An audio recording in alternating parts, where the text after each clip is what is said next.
let's talk about trust. So it is wise to think of every action as a trust action. Everything that you do is a trust action. So there's three primary roles in a trust: the grantor, the trustee, and the beneficiary. The grantor is the one that's creating the trust. They're going to create the rules for the trust, and they're going to put in any type of subject matter, the res of the trust. They're going to put in the money, they're going to put in the house, they're going to put whatever it is, and they're going to do that and give control of the trustee who is acting for the benefit of the beneficiary. So the trustee has a fiduciary obligation that is set forth by the grantor to act on behalf of the beneficiary.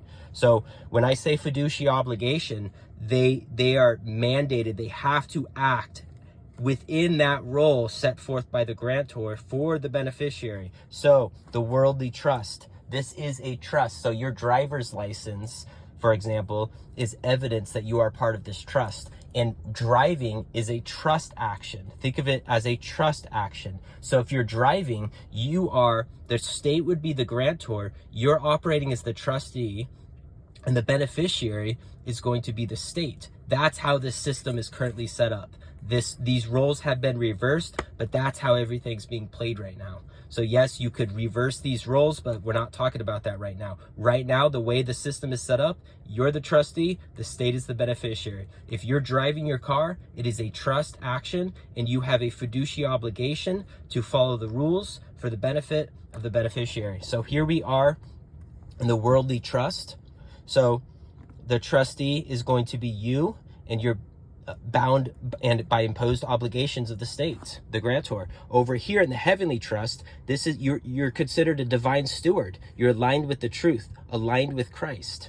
Okay, you're governed by divine laws. Over here, you're governed by laws, policy, and statutes. So what is the power of this? If I have a private contract, a private trust agreement with God as the grantor, I am the trustee, and I'm doing things for the benefit of, let's just say, the kingdom of God, I have to perform according to the rules set forth by the grantor, the creator.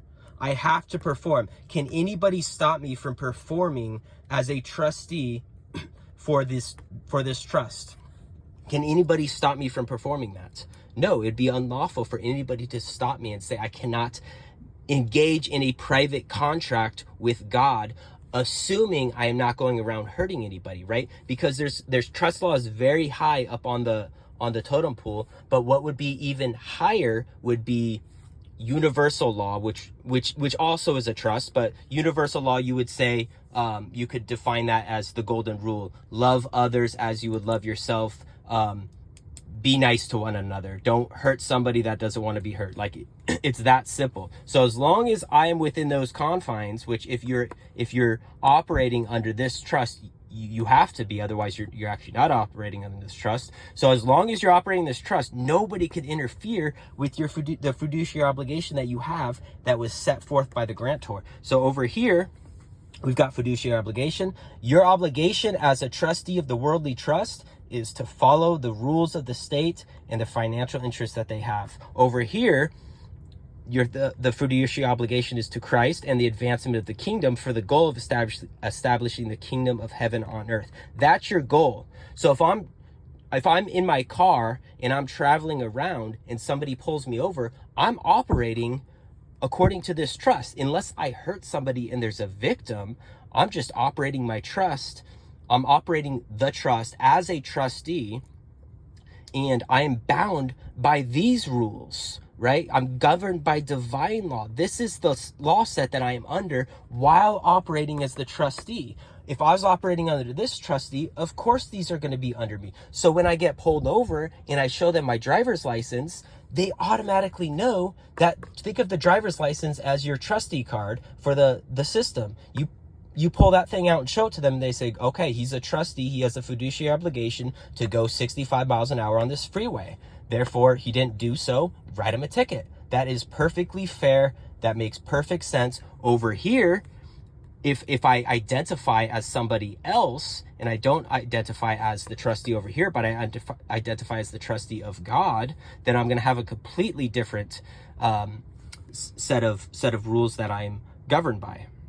So let's create another example. let's talk about an employee-employer relationship. So the employer would be the grantor, the employee would be the trustee, and the beneficiary could be, the grantor, whoever that is, and also shoppers, customers, whatever it is. So let's say you go to Walmart, let's say you're an employee for Walmart. You go in there as an employee, you're governed by laws, the policy that they have, right? You're governed by their policy because you're an employee and a trustee of that covenant, that's this trust relationship. However, if you clock out, you come back in and you have the wrong shoes on, it doesn't matter if you've got the wrong shoes on because you're not governed by that policy anymore. You've taken that mask off and presumably you've put this one on, and you're no longer operating as the trustee over here, but the trustee over here. You're no longer bound by this. You've taken that off.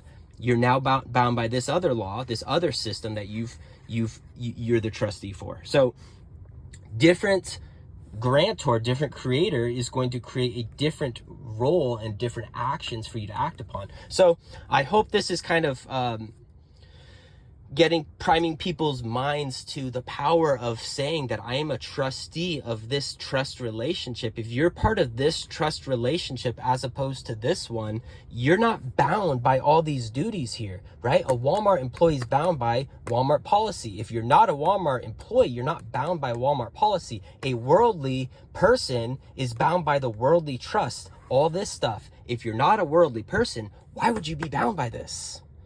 This isn't for you. This is for you to be bound, not really bound, but aligned with the truth, with Christ, with divine laws, being a steward of of God's creation, working for as a fiduciary for Christ, for the advancement of the kingdom, to establish the kingdom of heaven here on earth. This is your role. This is your employment, not this.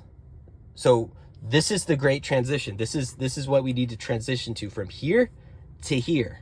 Once you're here, this stuff is subservient to you. But until you've really basically signed as a trustee to some sort of agreement that acknowledges that this is who you are, you're still part of this.